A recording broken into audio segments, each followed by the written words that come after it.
Ah yes, je crois que j'ai trouvé une super affaire. Je vais contacter directement le vendeur et planifier une visite. Enfin, quoique je suis pas très sûre si en fait c'est une bonne affaire ou pas. Et quel type de financement? Il y a quand même beaucoup de travaux aussi. Non, je vais peut-être encore continuer à chercher. Est-ce que ce que vous venez de voir, vous l'avez déjà expérimenté? Est-ce que vous passez votre temps à scroller sur internet, à regarder les petites annonces sans savoir exactement comment repérer une bonne affaire, comment la faire financer, comment la rénover, comment bien l'exploiter? Bref, est-ce qu'actuellement vous avez envie d'investir dans l'immobilier mais vous êtes perdu, vous avez besoin d'aide car vous ne connaissez pas les étapes et ce que vous devez faire pour optimiser votre achat et surtout ne pas être bloqué pour enchaîner? Si vous vous reconnaissez dans ce que je viens de vous expliquer, alors restez bien avec moi parce que je vais juste après vous partager ma méthode en 6 étapes pour réussir vos investissements immobiliers en Belgique afin qu'ils vous génèrent de l'argent chaque mois dès le premier mois de mise en location et je vais surtout vous expliquer comment faire pour ne pas être bloqué pour la suite. Mais avant tout ça, je vous invite à vous abonner à la chaîne YouTube, cliquez sur la petite cloche, sur le bouton s'abonner afin de ne pas manquer les prochaines vidéos. Car vous allez retrouver de plus en plus sur cette chaîne des personnes qui étaient comme vous, qui avaient un souhait, elles voulaient investir, elles ne savaient pas comment s'y prendre, elles se sont faites accompagner en coaching par notre équipe et surtout, eh bien, vous verrez que grâce à leur persévérance, grâce à toutes les connaissances qu'elles ont pu acquérir, eh bien, elles sont devenues propriétaires et vous allez découvrir beaucoup d'études de cas de ces personnes-là pour vous montrer en fait tout simplement que si ça a été possible pour elles, c'est possible pour vous et bien d'autres surprises. Donc vraiment, abonnez-vous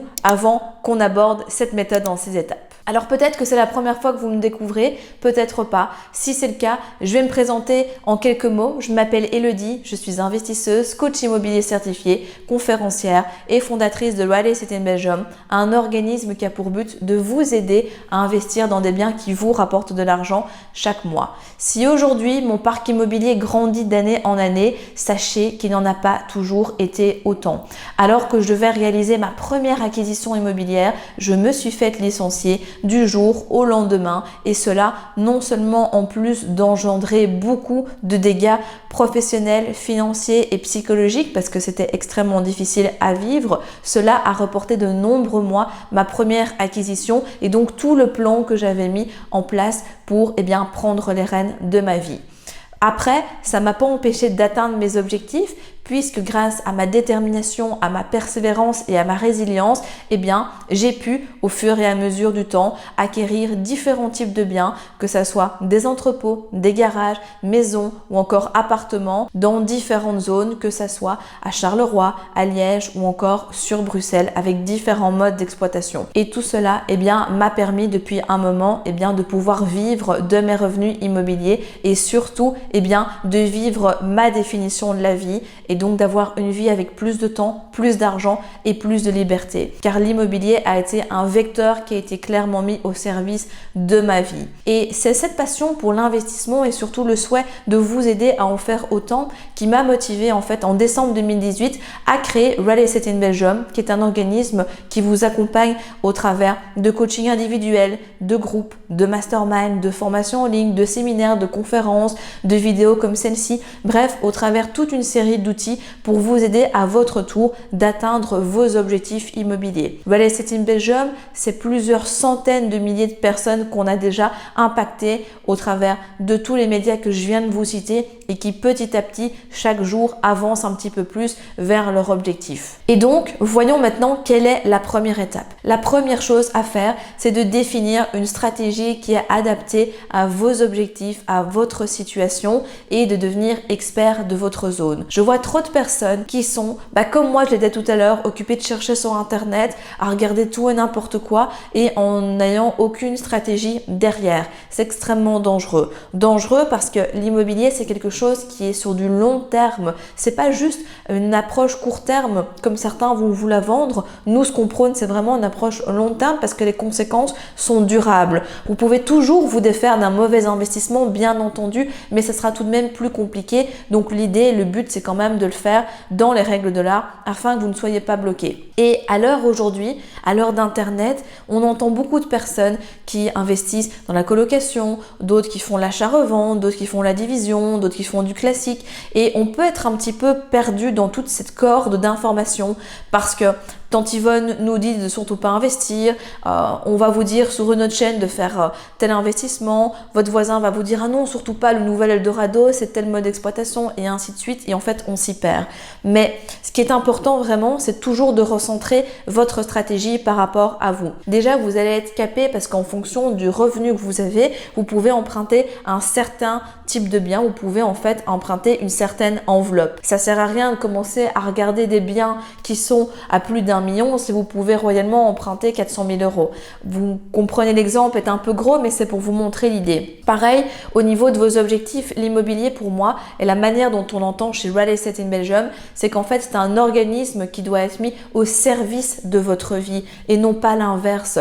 Et donc si vous, votre rêve c'est en fait finalement de faire un tour du monde et que votre immobilier soit là pour vous sécuriser et que ce soit vraiment purement passif, ça n'a aucun sens de faire des locations courte durée dans lesquelles si même elles sont déléguées, il y aura une implication plus forte que si par exemple vous devez déléguer une location classique. Donc vous voyez, c'est tous des petits détails qui font que en fait ça plus ça plus ça, vous arrivez à comprendre qu'est-ce qui est bon pour vous. Donc vous devez absolument définir une stratégie qui est en corrélation avec votre situation. Vous devez forcément faire un état des lieux à l'instant T, quelles sont vos forces, vos faiblesses et puis concrètement qu'est-ce que vous voulez atteindre, mettre les deux ensemble, voir ce qu'il est possible de faire dans les différents marchés et puis se caler sur une stratégie. Une fois que vous avez votre stratégie, l'idée va être de devenir expert de votre zone d'investissement. C'est une hérésie totale de penser que vous pouvez faire des bonnes affaires si vous ne connaissez pas le marché dans lequel vous investissez.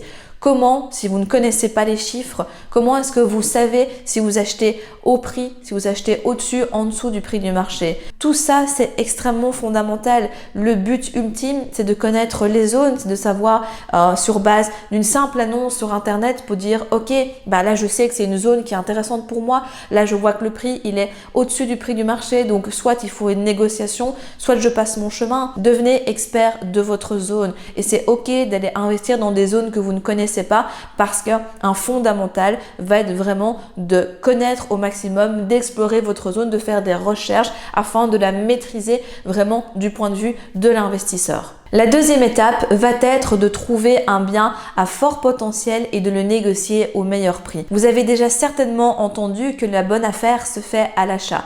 Bien entendu, c'est vrai et c'est le meilleur moyen de gagner de l'argent directement. Après, il y a d'autres moyens aussi de faire, que ce soit au travers de votre projet de rénovation, que ce soit au niveau de votre crédit, que ce soit au niveau de votre mode d'exploitation et j'en passe. Il y a tellement de moyens d'optimiser en fait votre affaire pour en faire une affaire moyenne afin qu'elle devienne une affaire extrêmement rentable. Mais donc tout ça, ça demande de trouver un bien qui a du potentiel. Prenons un exemple. Disons que vous allez visiter une maison où en fait il y a un défaut qui est que les chambres sont traversantes. C'est-à-dire que pour aller dans la chambre A, vous devez passer par la chambre B. Forcément, on comprend déjà rien qu'au niveau du potentiel locatif, ça perd de sa valeur tout simplement parce que forcément la personne qui est dans la chambre dans laquelle on doit passer, eh bien, elle aura moins de confort que l'autre. Ça, c'est un défaut si vous savez le corriger. C'est un bien qui potentiellement a du potentiel justement parce que en réaménageant l'espace, en refaisant un couloir, en remettant des cloisons, vous avez la possibilité de créer de la plus-value à la fois pour la valeur du bien et pour votre potentiel locatif. Par contre, le même bien avec une structure où c'est juste absolument pas possible de bouger quoi que ce soit, eh bien peut-être que ce n'est pas le bon bien pour vous, peut-être qu'il vaut mieux passer votre chemin et vous mettre sur un bien, sélectionner un bien qui par exemple peut être totalement réagencé. Vous voyez, c'est ce genre en fait de détails, de manière de penser qui va faire la différence entre vous et un autre investisseur. Ensuite, la troisième étape va être de trouver un financement qui est adapté à votre projet et à votre situation. Souvent, on entend parler du taux fixe, du taux variable et c'est tout. Alors qu'en fait, il y a tellement d'autres types de crédits qui sont possibles. Déjà rien que chez les investisseurs un peu plus avancés, vous connaissez peut-être déjà tout ce qui est crédit bullet, qui est aussi connu sous le nom de crédit par reconstitution, crédit in fine. Et c'est un crédit tout simplement dans lequel vous n'amortissez pas de capital, vous ne payez que les intérêts.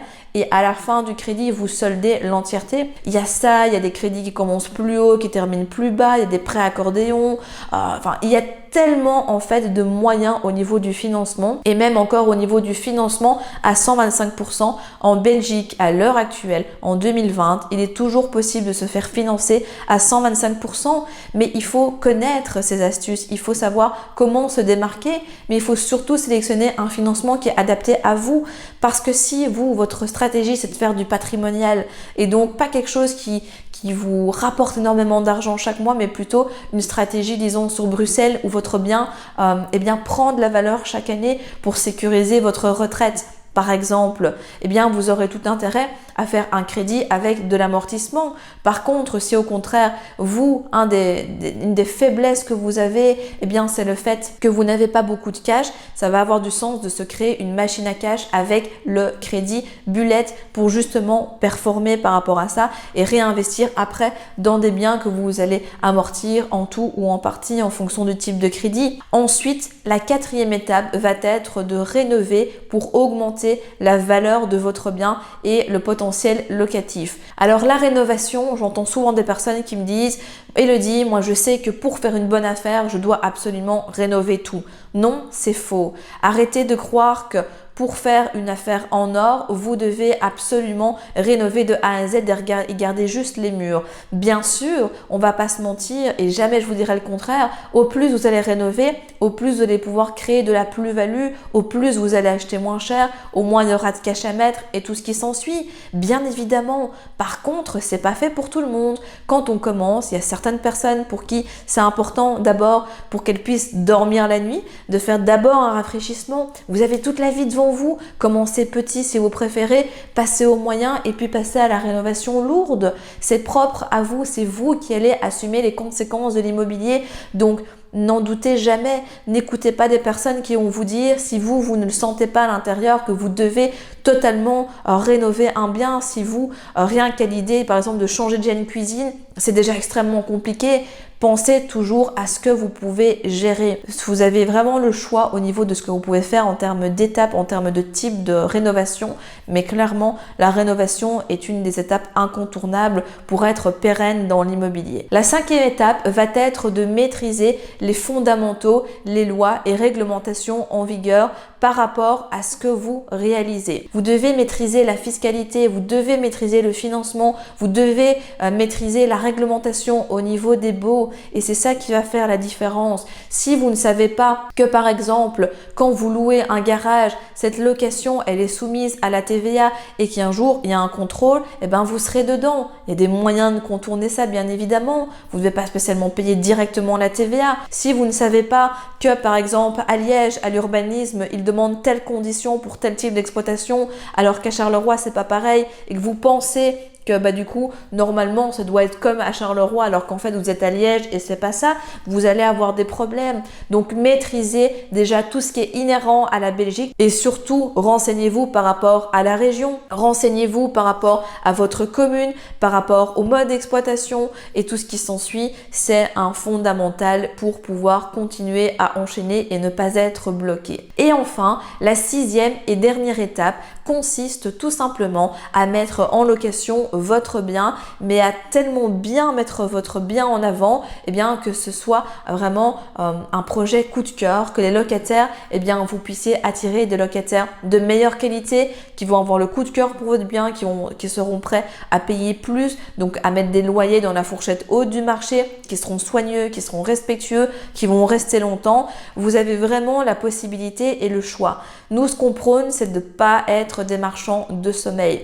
Parfois, on peut se dire, oui, mais enfin bon, on n'a pas besoin d'aller jusqu'à ce point-là. On leur donne juste le strict minimum et c'est bon. Si c'est votre créneau, pas de souci, faites comme ça. Chez nous, on part pas de ce principe-là. Chez nous, notre but, c'est de vous aider à créer de la valeur pour les gens parce que quand on fait les choses bien, on attire des choses bien en retour. Donc pensez-y. Voilà la méthode en 6 étapes que j'avais envie de vous partager aujourd'hui dans cette vidéo. Bien évidemment, on pourrait tellement en dire plus. L'immobilier est un sujet passionnant, mais pour l'instant, le but était que vous puissiez avoir un overview de ce qui était possible ou pas pour vous donner beaucoup plus de clarté et vous permettre de passer plus facilement à l'action. Si vous souhaitez aller plus loin, j'ai créé ceci qui est un compte rendu de visite et de travaux spécial Belgique pour vous permettre de ne passer à côté d'aucune information importante, d'éviter les stress et surtout avec la méthode de calcul que je vous propose à la fin de cette checklist déjà évaluée par vous-même avant de faire passer des entrepreneurs l'éventuel budget travaux en fonction du type de rénovation pour être sûr que ça peut correspondre à votre budget. Si sur base de la checklist et sur base de la méthode de calcul que je vous propose dedans, vous voyez que le budget dépasse de 50 000 €, c'est que forcément ce bien n'est pas adapté pour vous et donc vous ne perdez plus de temps avec celui-ci. Concrètement, comment ça se présente? Vous avez une checklist avec les questions importantes et fondamentales que vous devez poser au vendeur lors de la visite. Et également, vous avez toute une série d'informations en fait que vous devez compléter dans lequel on va vous demander des données plutôt techniques. Donc pour la télécharger, rien de plus simple, cliquez sur le lien qui s'affiche à l'écran. De mon côté, je vous dis à très vite pour de nouvelles aventures. Abonnez-vous à la chaîne, activez la cloche pour ne pas manquer les prochaines vidéos et surtout, prenez soin de vous. À très vite.